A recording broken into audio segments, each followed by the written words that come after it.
ఈమె పెళ్లి అగ్నిసాక్షిగానే జరిగింది. అందుకే ఈ పిల్ల వేదన భరించలేక వచ్చాను. అతను ఈమెను చేసుకున్న మాట వాస్తవం. నాయనా జమదగ్ని, ఇప్పుడంతా అర్థమైంది. కావాలంటే నన్ను చంపు, కానీ ఈ పెళ్లి చెడగొట్టకు. ఏమయ్యా పెద్ద మనిషి, ఒక పెళ్ళాన్ని నిర్దాక్షిణ్యంగా వెళ్ళగొట్టి మరో పెళ్లి చేసుకుని సుఖంగా బ్రతుకుతున్న నీకు నీ కూతురు రెండో పెళ్లి వాడిని చేసుకున్నా బాధగా లేదా? లేదు, ఎందుకంటే ఇది నిజం కాదు గనక. నీ తల్లికి జరిగిన అన్యాయానికి ప్రతీకారం తీర్చుకోవడానికి నువ్వు వచ్చావని నాకు అర్థమైంది. నీకు నిజం అర్థమైన కక్ష తీరనప్పుడు ఈ నాటకానికి ముగింపు మరో విధంగా ఉంటుంది జగన్నాథరావు. వేద మంత్రాలు ప్రతిధ్వనించే ఈ కళ్యాణ మండపంలో కఠిన మంత్రాలు చదివిస్తాను. తప్పుకోండి. రక్త తర్పణతో కాని చల్లారని ఈ అగ్ని జ్వాలకు ఈ రోజు ఆహారం వేయాలి. ప్రాణాలకు తెగించి ఆనాడు నన్ను కాపాడింది జీవితాంతం విధవగా ఉంచడానికా బాబు? చిందించిన నీ రక్తపు రుణాన్ని నా పసుపు కుంకాలే తీర్చాలా బాబు? మా ఇద్దరిని ఒకేసారి చంపి ఈ తల్లి ఆత్మకు శాంతి కలిగించు బాబు, శాంతి కలిగించు.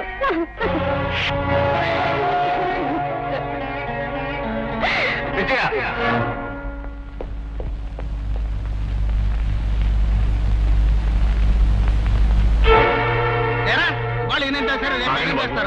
ఇదంతా నా మీద కోపంతో అతను చేసింది.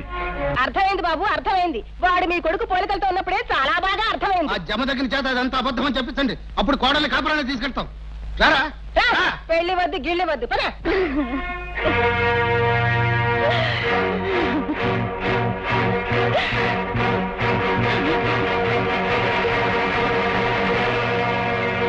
చూసారా ఇన్స్పెక్టర్ గారు, ఇన్నాళ్లు ధర్మాత్ముడని సంఘ సేవకుడని గొప్పలు చెప్పుకున్నాడు జమదగ్ని.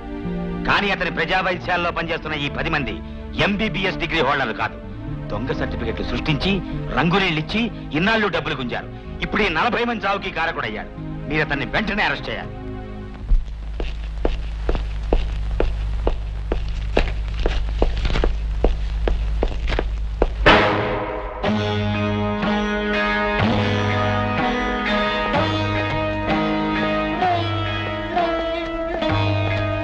విజయ, ఆ తాళిబొట్టెలా ఇవ్వు. ఆ తాళిబొట్టెలా ఇవ్వు. ఈ తాళిబొట్టు అదృష్టంగా భావించి ఉంచుకున్నదే గాని హక్కు కోసం దాచుకున్నది కాదు.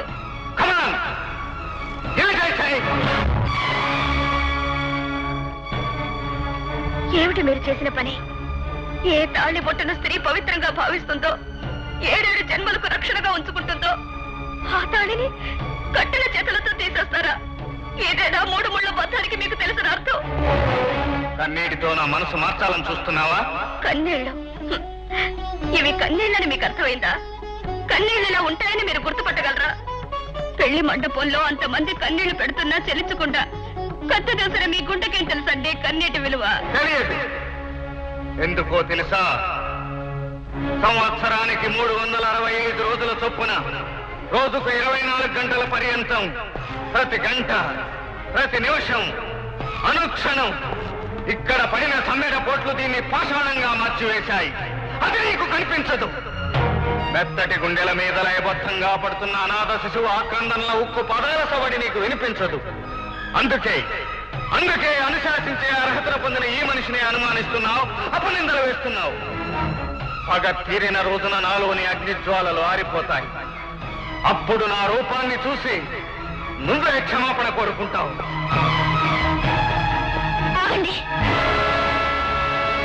నా తండ్రి మీకు ద్రోహం చేసి ఉండొచ్చు, కానీ నేనేం ద్రోహం చేశానని నాకే శిక్ష వేశారు. ఏ నేరం చేశారని పెళ్ళైన రోజే నా భర్తకి నన్ను దూరం చేశారు. భర్తకు దూరం అయితేనే పుట్టింట్లో నీకు తల్లి ఉంది, తండ్రి ఉన్నాడు, ఒక అన్నయ్య కూడా ఉన్నాడు. భర్త వదిలేసిన నీ వాళ్ళ అనురాగాల మధ్య వాళ్ళ ఆప్యాయతల అంతరంగాల్లో నువ్వు బ్రతకొచ్చు. కానీ తల్లిని పోగొట్టుకుని తండ్రి ఉండి లేక అయిన వాళ్ళ చేత అన్నయ్య అని పిలిపించుకోలేక నలిగిపోతున్న నేను ఎవరి అనురాగాల మధ్య బ్రతకాలి? ఎవరితో ఆప్యాయత పంచుకోవాలి? వెళ్ళు. నన్ను ప్రశ్నించే అర్హత నీకు లేదు. వెళ్ళిపో. అన్నయ్య, అన్నయ్య. ప్రేమించిన నన్ను కాదన్నారు. కనీసం మీ రక్తం పంచుకు పుట్టిన మీ చెల్లెలి మీదైనా జాడి చూపించండి. నన్ను ఆత్మీయత అనుబంధాల మధ్యన బంధించాలని చూడకండి. మీలో ఆత్మీయత లేదనే సంగతి ఈ తాళి తెంచినప్పుడే అర్థమైంది. నీలో అనుబంధం చచ్చిపోయిందని తోడబుట్టిన దాని తాళిని ఎగతాళి చేసినప్పుడే అర్థమైపోయింది. కళ్ళ ముందే కాలగర్భంలో కలిసిపోయిన నా కన్న తల్లిని చూసి పసితనంలో విలవెల్లాడిపోయినప్పుడు కన్నీరు కావేరిలా పొంగిపోతే కరుడు కట్టిన పాషాణమే ఇక్కడ మిగిలింది. చలనం లేని పర్వతమే ఇక్కడ మిగిలిపోయింది. సముద్రం ఇంకిపోయినప్పుడు మిగిలిపోయిన బడబాగ్నిలా ఆర్ద్రత చచ్చిపోయి అగ్ని జ్వాలలు మాత్రమే ఇక్కడ మిగిలిపోయాయి.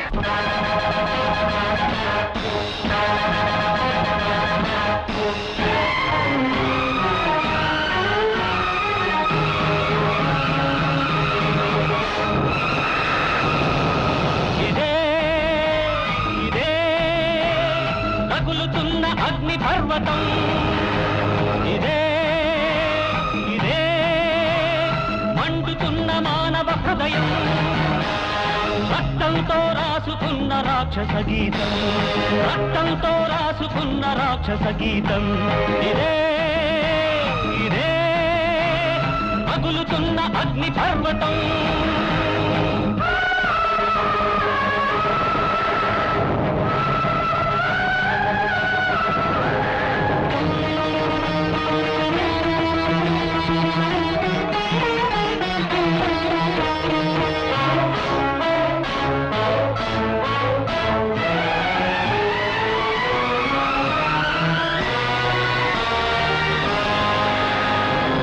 సప్తతాళముల చాటున సర్వధర్మములను మరచి వంచనతో వాలివధను కావిల్చిన స్వార్థపరుడు ఈ రాముడు కాదా?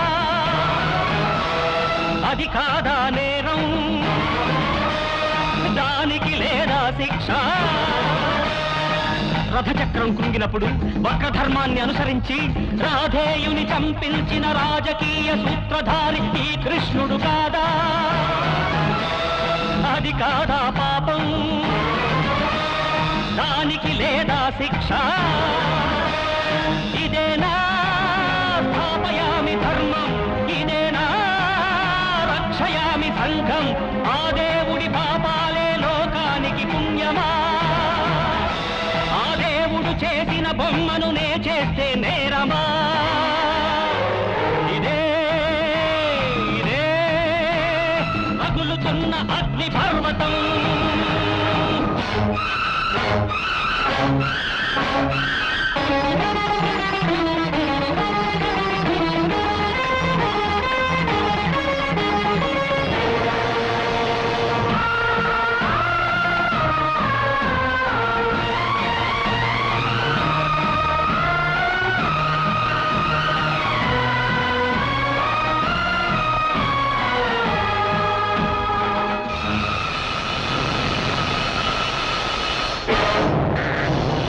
శీలవతిని, మానవతిని, సీత వంటి నా తల్లిని పరిహసించి పరిభవించి రాళ్లు కొట్టి తరిమినప్పుడు కన్న తల్లి కన్నీటికి ఏ ఖరీదు కట్టింది కసాయి లోకం?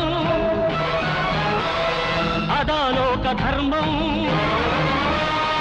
ఇదా మీకు న్యాయం?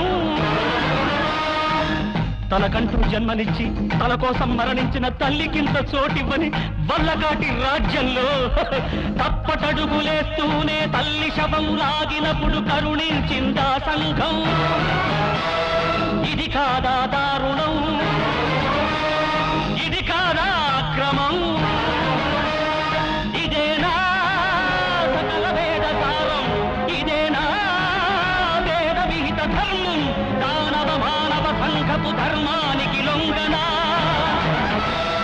రగులుతున్న హృదయాగ్నికి నేనే బలి అవ్వనా? ఇదే ఇదే రగులుతున్న అగ్ని పర్వతం.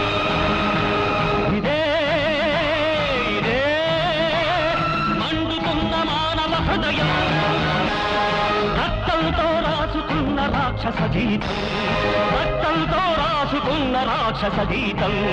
ఇదే ఇదే రగులుతున్న అగ్ని పర్వతం.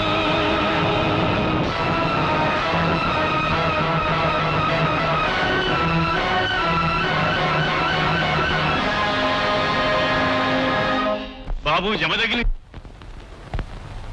వచ్చారన్నమాట. మీ అవిటితనం మిమ్మల్ని ఇంత దూరం నడిచి రానిచ్చిందన్నమాట. రాక తప్పలేదు నాయన. నీలో ఉన్న పగ ఈ రోజు ప్రత్యక్షంగా చూశాను. దానికి నా కూతురు బ్రతుకు బుగ్గైపోయింది. నా భార్య శేష జీవితాన్ని, నా కొడుకు భవిష్యత్తుని మాడి మసైపోకుండా కాపాడుకోవడానికి వచ్చాను బాబు. ఎలా కాపాడుకుంటావు? కన్నీళ్ళకి గుండె కరగదు, కథలు చెప్తే ఈ మనసు వినదు, కాళ్ళ మీద పడ్డానికి నీ వయసు పనికిరాదు. జరిగిన వాస్తవాన్ని నీకు చెప్పి నా వంతు దోషానికి శిక్ష అనుభవించాలనే వచ్చాను. గతం నాకు తెలుసు. నీకు తెలిసింది గతానికి ఒక పక్కంచే నాయన. రెండో అంచున మేమున్నాం. 5 నిమిషాలు ఓపిక పట్టి జరిగిన నిజాన్ని విని, అది నిజం అనిపిస్తే నీ వాళ్ళని ఆశీర్వదించు, అబద్ధం అనిపిస్తే నీకు తోచిన విధంగా శిక్షించు. నేను మీ అమ్మ జానకిని అగ్నిసాక్షిగా వివాహం చేసుకున్నాను.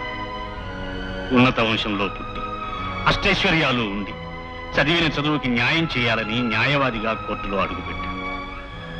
ఒకసారి రుద్రయ్య అనేవాడికి వ్యతిరేకంగా కేసు వాదిస్తున్నాను. నన్ను కేసు వదులుకునే చేయాలని వాడు మీ అమ్మని ఎత్తుకుపోయాడు. నేను చెప్పినంత గుర్తుంది కదా, ఆయన వచ్చేస్తున్నాడు. ఇదిగో లాయర్ గారు మాట్లాడతారు. హలో జగన్నాథరావు, నేను రుద్రయ్యని. నువ్వు ఈ కేసు ఓడిపోవడం మంచిది. నేను నోరు మూసుకోవడానికి ముందే నీ భార్యను మూసేశాను. ప్రస్తుతం నా దగ్గర బందీగా ఉంది. కేసు ఓడిపోవటం నీకే మంచిది, లేకపోతే నీ జీవితంలోనే ఓడిపోవాల్సి వస్తుంది. నీ భార్య శీలం చెడగొట్టి అప్పచెబుతాను, అప్పుడు జీవితాంతం కోర్టు ముఖం కూడా చూడలేవు. ఈ కేసు వదిలేసుకుని మీరు తప్పు చేశారేమో. కేసు వదిలేసుకున్నంత మాత్రాన వాడు జానకిని ఏమీ చేయకుండా వదిలేస్తారనే గ్యారంటీ ఏమిటి? ఇందులో అనుమానమే ఉంది తమ్ముడు. ఈ పాటికది పాడయ్యే ఉంటుంది. అయ్యయ్యో, భార్య చెడిపోయింది అంటే ఇక 10 మందిలోనూ ఆయన తలెత్తుగలా తిరుగుతారు. ఏముంది, జానకిని వదిలేస్తే సరే, ఈ రోజుల్లో అంతా మర్చిపోతారు. ఆపండి, మీరంతా ఏదో కుట్ర పన్నుతున్నారు. నన్ను ఆయనకు దూరం చేయడానికి లేనిపోనివి కల్పించి చెప్తున్నారు. ఇందులో కుట్ర ఏముందమ్మా? సీతమ్మ వారు మహాపతివ్రత అని రాముల వారికి తెలియదా? మరెందుకు వదిలేసినట్టుట? అలాగే ఒక రాత్రంతా ఎవడింట్లోనో గడిపొచ్చిన నిన్ను నా తమ్ముడు వదిలేస్తున్నాడు. నోరు మూసుకొని వెళ్ళిపో. ఆ మాట ఆయన్ని చెప్పమనండి. మాట్లాడేవండి. వీళ్ళంతా అభాండాలు వేస్తుంటే అలా మౌనంగా ఉంటారేవండి? ఏవండి, అగ్ని ప్రవేశం చేయటానికి నేను సీతను కాకపోయినా నేను మాత్రం చెడిపోలేదని మీ పాదాల మీద ప్రమాణం చేసి చెప్తున్నాను. నా మాట నమ్మండి. మీరు కాదని నన్ను వెలివేస్తే నన్ను కడుపులో దాచుకోవడానికి నా తల్లి భూదేవి కాదండి. చెప్పండి, వాళ్ళ మాటలు అబద్ధాలని చెప్పండి. మీరు నమ్మటం లేదని చెప్పండి. చెప్పండి.